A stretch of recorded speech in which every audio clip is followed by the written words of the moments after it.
Nascido para Matar trabalha a tensão da guerra de forma satírica, como vemos desde a preparação dos fuzileiros, que iniciam um treinamento extremamente rigoroso nas mãos do sargento Hartman. Já no início, somos apresentados ao personagem que iremos acompanhar durante todo o filme, o soldado Joker. Não por acaso, a sua introdução é justamente com uma piada. É difícil imaginar alguém que consiga manter o humor em uma situação inquietante como aquela, inclusive por causa do comportamento severo e inflexível do sargento. Mas Joker, ou Davis, logo se revela não só um piadista, mas um homem de princípios, que mesmo diante de um sujeito extremista em suas ideias, consegue bater de frente com ele para expor aquilo que defende. Percebemos isso quando Hartman pergunta se Joker acreditava na Virgem Maria e este último responde que não. O sargento fica enfurecido, contudo logo percebe que ele era um soldado diferente, por impedi-lo de reproduzir sua tática de fazer com que seus subordinados estivessem errados, a fim de ter um motivo para puni-los e humilhá-los. Por causa dessa atitude, Joker é promovido a líder do pelotão, afinal esse tipo de convicção certamente seria útil na guerra. O inimigo sempre vai querer te derrubar de qualquer maneira, e por isso, ter a coragem para enfrentá-lo, apesar das circunstâncias desfavoráveis, era fundamental. O dever de Hartman era desenvolver essa ousadia e coragem dentro dos soldados, pois tais atributos muitas vezes acabam ficando escondidos, caso não sejam estimulados. Seguindo a proposta do filme de tratar em tom jocoso as questões da guerra, vemos diversas cenas cujo propósito de exagero da disciplina é justamente usado para o escárnio. O exemplo mais claro dessa intenção é o próprio método de Hartman, que trata os soldados como se não fossem nem mesmo seres humanos.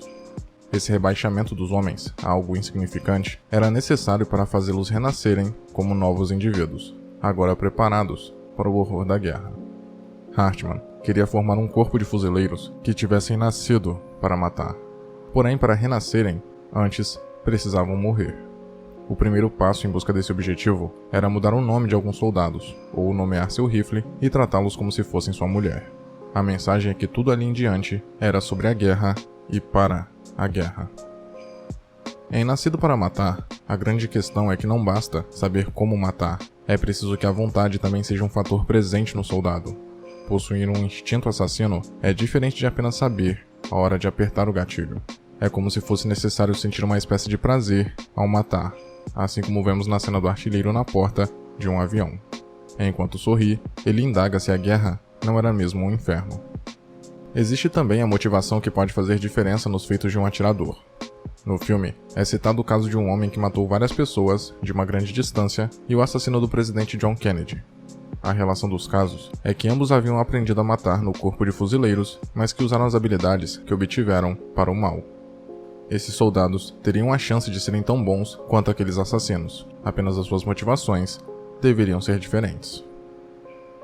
O treinamento que observamos no início não era apenas para prepará-los para o horror, mas para fazer com que se tornassem assassinos, máquinas de combate. Porém, o que acontece na prática, proeminentemente com o soldado Joker, é que por mais que aquele duro treinamento pudesse ser efetivo em dar ao soldado uma preparação para o que ele veria na guerra, a personalidade de cada soldado ainda prevalecia. Conhecido pelas piadas e por ter interesse na atividade de escrita, o efeito daquele treinamento em Davis intensificou aquilo que ele já trazia consigo. Inclusive, quando ele é enviado para o Vietnã e fica na função jornalística ao invés da infantaria, ele usa um capacete com a frase "Nascido para Matar". Isso não significa necessariamente que ele era um assassino nato, mas sim que manter o senso de humor fazia parte de quem ele era.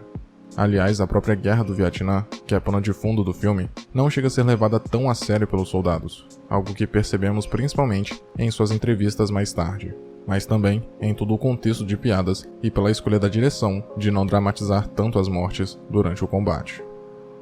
Em certos momentos, até parece que Joker incorporou o espírito da guerra que seu treinamento proporcionou, mas na verdade era apenas ironia.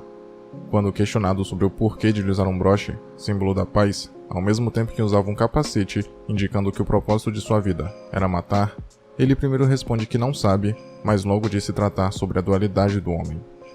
Segundo a teoria arquétipo da sombra de Jung, o homem possui uma espécie de outro ser escondido dentro de si, uma personalidade obscura que pode nascer através de alguns traumas, como se fosse o submundo de nossa mente, o lugar onde os piores pensamentos são guardados.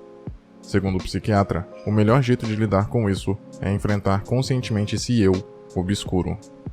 Em Joker, essas facetas entram em conflito através justamente do contraste entre seu broche e seu capacete. Cabe mencionar que em sua última cena, quando tem que escolher entre matar ou não a garota, Davis gira parcialmente seu corpo, escondendo o broche da paz, e o enquadramento da câmera mostra apenas o matar no seu capacete, indicando que pelo menos naquele momento ele escolheu sua persona. Por outro lado, existe um sujeito que não se encaixou no método do sargento. Ele não parecia ser alguém capaz de nascer de novo como uma máquina de guerra. O soldado Leonard Lawrence, que tem o seu nome alterado para Gomer Pyle, é esse indivíduo. O exemplo de sedentarismo, está fora do peso exigido e aparenta não ter nenhum atributo aproveitável no campo de batalha. Na cena em que é apresentado, ele não consegue parar de rir, o que faz com que Hartman o force a se estrangular usando a mão do próprio sargento para isso, até que perca o sorriso de seu rosto. A violência física e principalmente verbal é praticada contra todos, mas é em Pyle em quem surte mais efeito. Ele é o que mais sofre no treinamento. É humilhado constantemente por sua incapacidade física, taxado como vergonhosa perante os outros soldados. E se para os outros, que conseguiam cumprir em média as tarefas impostas por Hartman, já era difícil satisfazê-lo, para Gomer era simplesmente impossível. Sua situação piora quando é encontrado um donut entre seus pertences. Apenas o fato de sua mala se encontrar aberta já deixa o sargento furioso, mas esconder comida foi praticamente a gota d'água. Hartman fez com que o soldado comesse o donut enquanto seus colegas pagavam flexões como forma de punição pelo erro de Pyle. Por causa disso, em uma noite, todos os soldados se juntaram para agredi-lo. Afinal, tudo o que ele fazia individualmente de errado, o sargento descontava em todos. Principalmente devido a este fato, Gomer começa sua transformação através de todo o ódio e violência que recebera.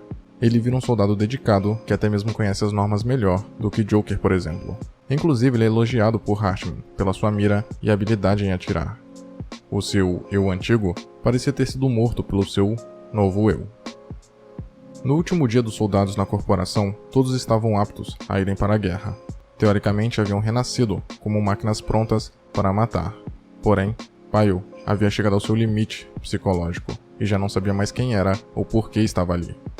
Totalmente fora de si, o personagem começa a fazer a oração costumeira sobre seu rifle, na qual tratava-o com extrema importância, e em seguida, atira em Hartman para, por fim, cometer suicídio. A guerra ainda não havia começado, mas Gomer já havia experimentado seus impactos. De certa forma, aquilo que vivera durante todo o treinamento já fora, ao menos para o personagem, um conflito tão perigoso quanto estar no campo de batalha. Com certeza são situações bem diferentes, mas o filme deseja mostrar os efeitos psicológicos devastadores de se estar sob constante pressão. O exagero da autoridade que vemos na figura do sargento na primeira parte do filme acaba por traçar um contraste com o desfecho, quando presenciamos um a um os líderes do pelotão serem mortos. Primeiro, o Tenente Touchdown, depois, o seu sucessor Crazy e por último o Soldado Cowboy. A falta de comando é ainda mais evidenciada quando este último não consegue fazer com que os seus subordinados recuem, porque 2 de seus homens tinham sido abatidos. É óbvio que a guerra é muito diferente do que um treinamento, mas anteriormente observamos atônitos a obediência imediata dos soldados perante uma autoridade imponente, e no final, a completa falta de domínio sobre aquela situação que resulta em uma indisciplina de certa forma justificada por parte dos mesmos indivíduos. Naquele momento, Cowboy queria recuar pois estava com medo de ser encurralado pelos inimigos. Enquanto isso, alguns soldados, principalmente aquele conhecido como Animal, resolve salvar os 2 companheiros e se lança em meio ao campo de batalha sem saber quantos inimigos tinha do outro lado. No fim, os 2 acabam morrendo, mas Animal consegue avançar e descobre que tinha apenas um atirador. Ou seja, por mais treinamento que se possa ter, o filme expõe que a guerra é imprevisível. Exige uma dose de ousadia para que seja possível contornar situações que parecem a princípio insolucionáveis. Já no final, Joker acaba por atirar no sniper que estava atacando o pelotão e vemos o quão difícil era para o personagem ocasionar a morte de alguém, mesmo o inimigo tendo executado 3 de seus companheiros. Sua hesitação e receio justifica-se porque ele não devia estar fazendo aquilo, teoricamente. O Joker era do departamento de jornalismo e ainda assim precisou matar. Ele desejava paz, mas percebeu que ela só seria possível através da vitória na guerra. Essa é a sua ironia, que acaba tornando-a uma grande piada. Essa percepção o fez não sentir mais medo, pois, de fato, estava em um mundo horrível.